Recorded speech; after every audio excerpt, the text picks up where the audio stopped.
요겁니다. 그러니까 결국에는 어떤 기업을 사야 되냐면 좋은 기업을 사야 되고요. 1번. 그 다음에 그 기업을 좋은 가격에 사야 됩니다. 그러니까 아까 그 우리가 각자 그 어떤 종목에 투자할 것인가라고 이야기를 했잖아요. 그러면 그 투자의 근거는 뭐였냐 하면 요 이 기업이 좋은 기업인 게 아니죠. 그 투자의 근거가 뭐냐 하면 요 기업이 가지고 있는 환경이 뭔가 좋아질 것 같다. 이 시장이 잘 될 것 같다. 고성장할 것 같다. 그러니까 이 기업에 투자하자라는 생각을 가진 거죠. 그게 이 가치투자자 입장에서는 별로 좋은 게 아니다라는 거죠. 그러니까 시장 상황이 좋아지든 나빠지든 뭔가 경쟁력이 있는 기업이라면 나쁜 상황에서 어떻게 잘 헤쳐나가고 나쁜 기업들은 어떻게 되는 거예요? 그때 망하고 좋은 상황이 벌어지면 그 좋은 상황을 잘 해가지고 훨씬 더 좋은 실적을 내니 이왕이면 평균 이상의 기업을 선택하는 게 좋지 않겠냐라는 거고요. 그 다음에 아무리 좋은 기업이라도 이 가격이 너무 고평가돼 있으면 그러면 앞으로 주가가 떨어지지 않겠냐. 그러니까 뭐냐면 가격도 좀 싸고 그 다음에 좀 좋은 기업을 사고 해야지만 되는 그 교집합적인 사고를 가져야지 가치가 된다. 이런 이야기. 이건 이제 최현준 대표가 한 이야기입니다. 그러니까 이 사람은 어떤 생각을 갖고 있냐 이런 생각을 갖고 있어요. 평균 이상의 좋은 기업, 그 다음 평균 이상의 싼 가격인 주식을 사면 돈을 번다라는 이야기를 한 거죠. 그죠? 근데 이제 꼭 그 다른 가치 투자자가 이런 식의 생각을 하고 있는 건 아닙니다. 이를테면 이제 워렌 버핏은 이런 이야기를 했거든요. 뭐냐면 great company를 good price에 사는 게 좋으냐, good company를 great price에 사는 게 좋으냐.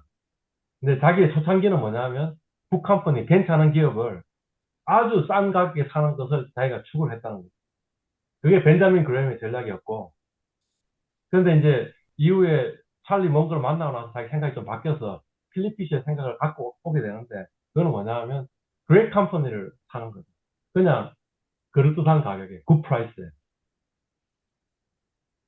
그러면 그 그레이트 컴퍼니는 언젠가는 계속 좋은 성과를 앞으로 계속 내게 되니까, 그러니까 결국에는 좀 약간 비싸게 샀더라도 언젠가는 이게 돈을 번다라는 컨셉으로 좀 바뀌었다. 이렇게 이야기를 하는 거죠. 근데 여하튼 요는 뭐냐 하면 그레이트 컴퍼니를 사든 그레이트 프라이스로 사든 아니면 굿 컴퍼니를 사든 굿 프라이스 사든 두 개를 같이 봐야 됩니다. 그래서 제가 앞에서 이야기를 하기를 신금투의 V 차트 같은 거 한번 보셔야 된다라고 이야기합니다. 그 다음에 이 PER 밴드나 아니면 PBR 밴드를 보시라고 한 게 뭐냐면 사람들이 그냥 좋은 기업을 생각하거나 아니면 좋은 기업 환경, 산업 환경을 시장을 생각하는 경향이 많은데 그 말고 현재 가격이 좋은 가격이냐라는 것도 한번 생각해 볼 필요가 있다. 워렌 버핏이 한 이야기입니다. 자기가 그래야만 세 가지 기본 아이디어를 배웠는데 첫 번째는 뭐냐면 주식은 기업의 일부다. 주식은 기업의 소유권이니까 결국에는 이 기업이 잘 돼야지 이 주식 주가가 잘 된다. 잘 될 만한 기업이냐 하는 게 가장 중요한 그 질문이 돼야 된다는 거죠. 두 번째는 뭐냐면 시장이 어떤지라는 적절한 관점인데 그게 뭐냐 아까 미스터 마켓입니다. 조울종 환자이기 때문에 조가 일어나기도 하고 울도 일어나기도 하는데 지금이 조인가 울인가 하는 걸 생각하면서 뭔가 해야겠다라는 거고 세 번째가 뭐냐면 적정 마진, 안전 마진을 확보해야 된다. 이게 뭐냐면 자기가 생각하기는 밸류보다 가치보다 충분히 저평가돼야지. 왜냐하면 내가 평가한 이 가치가 제대로 평가하지 못할 수도 있거든요. 왜냐하면 어차피 가치라는 건 미래를 예측하면서 봐야 되는데 우리 미래 예측을 완벽하게 100%할 수는 없으니 그러니까 내가 했던 가치, 내가 미처 보지 못했던 뭔가 나쁜 요인이 있었는데 그걸 너무 높게 평가했을 수도 있잖아요. 그러니까 충분한 마진, 이 충분히 저평가되어 있을 때 비로소 산다. 그러니까 사실은 이 워렌 버핏은 주식을 살 기회가 별로 없는 거예요. 이 벅시에서이가 어떤 주식을 샀다 하는 기사들이 항상 나옵니다. 왜냐하면 워렌 버핏이 굉장히 관심이 대상입니다. 근데 평소에 이 벅시에서이가 어떤 주식 샀다는 기사가 별로 안 나와요. 언제 나오냐 하면 어, 2000년에 그 IT 버블 깨지고 나서 주가 막 폭락했잖아요. 그때 산다 이런 이야기가 좀 나왔고요. 그다음에 2008년 글로벌 금융위기 때. 그때 워렌 버핏이 주식 산다 하는 기사가 나왔고요. 그다음 2020년에 코로나로 주가가 떨어졌잖아요. 그때 워렌 버핏 주식 산다는 이야기가 나왔단 말이죠. 그러니까 평소에는 사실은 이 적정 안전 마진을 생각하면 그 정도로 저평가되는 일은 안 벌어지는 거죠.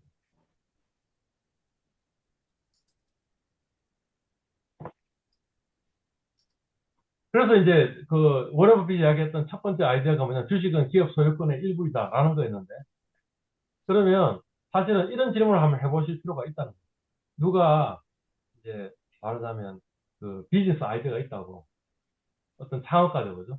내한테 좀 투자해달라고, 내 재산의 상당 부분 투자해달라고 하는 거죠. 실제로는 우리 주식 투자는 뭐냐면 사실은 제 재산의 극히 일부분을 투자하고 있는 건데, 그렇게 생각하지 말고 내 재산에 내 전 재산을 그냥 여기다 투자하고, 그 다음에 이거 회수하려면 앞으로 20년, 50년 기다려야 된다고 생각하고 투자하라는 거예요. 만약 그렇다면 우리가 어떤 의사결정을 해요? 이 사업이 돈을 벌 수 있는 사업인가? 이 비즈니스 모델이 적절한가? 그죠? 설사 이 사업은 돈을 벌 수 있는 사업이지만 과연 이 회사가 경쟁력을 가지고 있는가? 그죠? 그 다음에 어차피 내가 이 회사에 돈만 투자하는 거지 이 회사 경영 안 할 거 아니야. 그럼 이 사람이 진짜 믿을 만한 사람이야. 날 자기 싫잖아. 그죠? 그 다음에 이 사람이 믿을 만한 사람이라도 사실 이 사람이 무능력할 수도 있죠. 그죠? 그리고 또 뭘 봅니까? 뭘 보냐 하면 내가 너무 돈을 많이 주고 사는, 투자하는 건 아니냐. 내가 충분한 지분을 적은 돈으로 지분하느냐. 그걸 생각하면서 투자하실 거잖아요. 그러면 사실은 그냥 그 기업의 소유권의 일부 상당 부분을 내가 내 재산의 상당 부분을 투자한다라고 생각하듯이 뭔가 어느 한 종목을 생각을 해보셔야 돼요. 그러니까 이제 뭐 피터 린치는 이런 이야기를 했죠. 사람들이 부동산 투자에서 웬만하면 손해를 안 본다는 거예요. 이제까지 그 주위를 살펴보니까 부동산 투자에서 돈을 잃는 사람은 별로 자기가 못 봤다는 거예요. 그런데 희한하게 주식 투자하는 사람들은 손해본 사람들이 주위에 많다는 거죠. 그 이유가 뭐냐 하면 내가 아파트를 하나 산다라고 하면 그거는 뭐예요? 제 재산의 거의 대부분을 지금 그 아파트에 투자하는 거잖아요. 그 잘못 투자하면 어떻게 돼요? 그 망하는 거잖아요. 그죠? 그러니까 그 아파트 사기 전에 그 주변도 몇 번씩 가보고, 그 다음에 이 부동산도 가서 물어보고, 저 부동산도 가서 물어보고 해서 엄청나게 리서치를 하는 거잖아요. 공부를 하는 거잖아요. 그리고 나서 그 주식을 사는, 그 아파트를 사는 거잖아요. 근데 주식은 그렇게 심각하게 고민 안 하고 사기 때문에 주식 투자에서 돈을 잃는 거다라는 거죠. 피터 린치가 주장하는 뭐 그런 겁니다. 그게 이제 저, 워렌 버핏이 벤저민 그란트 배운 게 첫 번째이고요. 두 번째, 예, 예. 그러니까 이제 뭐 이렇게 그 방금 했던 거에 따름으로 이야기하면 이렇게 이야기할 수도 있을 것 같아요. 이제 다른 회사로 옮기시다든가 아니면 새로 취업하신다든가 할 때도 역시 마찬가지. 이게 뭐예요? 나의 인생을, 나의 젊음을, 나의 시간을 투자하는 거잖아요. 그러니까 역시 마찬가지로 뭔가 이 주식 투자하듯이 뭔가 내 재산의 전부를 투자하듯이 뭔가 좀 그 생각해 봐야 되지 않겠냐라는 걸 지금 적어 놓은 거예요. 자, 미스터 마켓은 이미 이야기 드렸고요. 그죠? 예. 시장은 그런 면이 있는 것 같다. 조정과 울정을 왔다 갔다 하는 면이 있는 것 같다라는 거였고요. 근데 대부분의 경우 내가 만약 가치라는 걸 평가를 안 했으면 그러면 이 울정일 때 하기가 굉장히 힘든 거죠. 왜냐면 그때는 시장 사람들은 전부 다 뭐야 울정에 걸려 있잖아요. 내 주변에. 주식투자는 하면 안 돼라고 이야기하거든요. 그래서 그러다 주식시장이 올라가면 그 사람들이 어떻게 되는 거예요? 전부 다 저점에 있는 거죠. 그래서 너도 나도 주식투자를 하고 있는 거죠. 근데 사실 이미 주가 올라갔으니까 그때는 주식투자 하면 별로 안 좋은 시기인 거죠.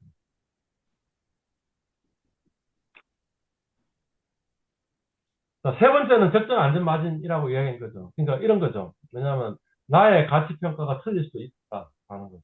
그냥 확률적으로 내가 생각했던 그 정도의 가치가 있다고 생각하는 거지. 사실은 내가 틀릴 수도 있는 거고. 그래서, 벤저민 그레이는 뭐라고 이야기했냐면, 내가 평가한 가치에 40% 저평가돼 있을 때만 산다. 이렇게. 그러니까 아주 매수기에는 굉장히 희박하고요. 워런 버핏 투자 원칙이 never lose money, never forget rule number one 이렇게 얘기했잖아요. 요걸 달성하는 방법이 뭐냐면 안전마진이라. 그러니까 이렇게 만약 그 40% 안전마진 놔둬놓고 주식 투자를 하면 주식을 살 수 있는 기회가 거의 없다. 그죠? 거의 없을 거예요. 그죠? 예. 근데 사람들은 어떻게 생각하냐면 내가 이제 살 기회가 없어 현금을 들고 있잖아요. 현금을 들고 있으면 이익을 못 봤잖아요. 그죠? 그러니까 딴 사람들은 이익 보고 내가 이익을 못 봤으니까 거기에 대해서 굉장히 두려움을 느끼는 거죠. 그죠? 근데 그럴 필요가 없다는 거죠. 왜냐하면 이익도 못 봤지만 손해를 본 것도 아니라고. 딴 사람들이 다 사고 있는 그 시점에 굉장히 열광하고 있는 그 시점에 주식을 산다면 오히려 주가가 떨어질 가능성이 높으니까 손해를 볼 수 있잖아요. 그러니까 이왕이면 우리가 포지션을 안 갖고 있는 게 더 나을 수도 있어요. 항상. 그러다가 정말 확실할 때만 이 포지션을 갖고 있어도 그러면 이제 훨씬 더 나은 게임이 되는 거죠. 그러니까 그 말이 뭐냐면 이 워런 버핏이 주식 샀던 시점이 항상 보면 시장 폭락하는 시점에 샀다라는 그런 게 되는 거죠. 어, 크리스토프 브라운이라는 사람이 이제 이 책을 썼는데 거기에 이렇게 적혀 있는 거죠. 가치투자는 단순하다, 사실은. 뭐냐면 기업의 내재 가치를 따져보고 그 다음에 두 번째는 뭐냐면 안전마진. 그래서 내재 가치를 따지고 내재 가치 대비 40%인 안전마진을 지켜서 하면 그러면 사실은 돈을 잃기가 쉽지 않다는 거죠. 그죠? 예. 어, 주가가 내재 가치보다 싸면 근데도 사람들은 뭐냐 주변의 소비는 안 그렇거든요. 그러니까 주변 사람들은 역발상으로 주변 사람들은 믿지 말고 그냥 내재 가치가 높아지면 아니면 싸지면 팔고 아무리 좋다고 생각해도 팔고 그 다음에 주가가 떨어져서 아무리 사람들이 막그 비관적으로 바뀌더라도 사고 하면 된다.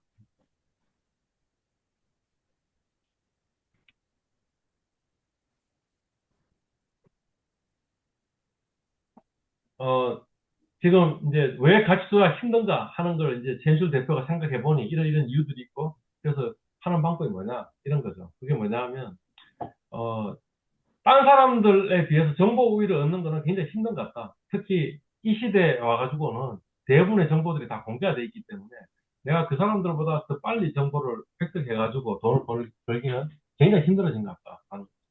그러면 정보 우위에 있지 말고 어디에 있어야 되냐면 분석 우위에 있어야 한다라는 걸 주장하는 거예요. 그리고 그것도 뭐냐면 리서치는 평소에 하라는 거죠. 그래서 내가 관심 있는 기업들 몇 개, 경쟁력 있는 기업들. 그렇지만 그 기업의 주가는 지금 굿 프라이스가 아닌 거죠. 그래서 그러면 계속 리서치를 하고 있다가 어느 순간인가 뭔가 어떤 일이 벌어지는 거예요. 주가가 빠지는 거죠. 주가가 빠지면 사람들은 뭐예요? 이 회사의 가치는 생각 안 하고 있다면 어떻게 되는 거예요? 아, 이 기업이 뭔가 주가 빠질 만한 이유 있으니까 빠지는 거니까 나도 팔아야 된다. 다 팔고 있다. 그런데 내가 생각해 보니까 주가가 빠지고 있는 이유가 사실은 내재 가치에는 별로 영향을 미칠 요인이 아니야. 라고 생각하면 어떤 거예요? 저는 살 수가 있는 거예요. 그러니까 결국에는 벤치마크가 있어야 되는 거죠. 내가 적정 가치는 이 정도라는 믿음이 있으니까 이때 두려워하지 않고 사는 거지. 그게 아니라면 사실은 이 남들이 다 팔고 있는 그 시점에 사기는 굉장히 힘든 거죠. 그러니까 이제 결국에는 분석 우위는 언제 있어야 되냐면 평소에 계속 리서치해서 이 회사의 주가는 이 정도이고 최근에 들어온 어떤 나쁜 뉴스가 있어서 보통 주가가 떨어지거든요. 근데 그 나쁜 뉴스가 진짜 이 회사의 내재 가치를 그 정도로 떨어뜨릴 거냐라는 걸 내가 리서치를 열심히 해놨으면 바뀐 게 한 이 정도 이펙트인데 한 10% 빠지면 되는데 한 30% 정도 빠졌어. 그러니까 내가 사도 되겠어. 이렇게 되는 거예요. 그러니까 분석을 미리 해놔야 된다라는 그런 이야기를 한 겁니다. 실제 그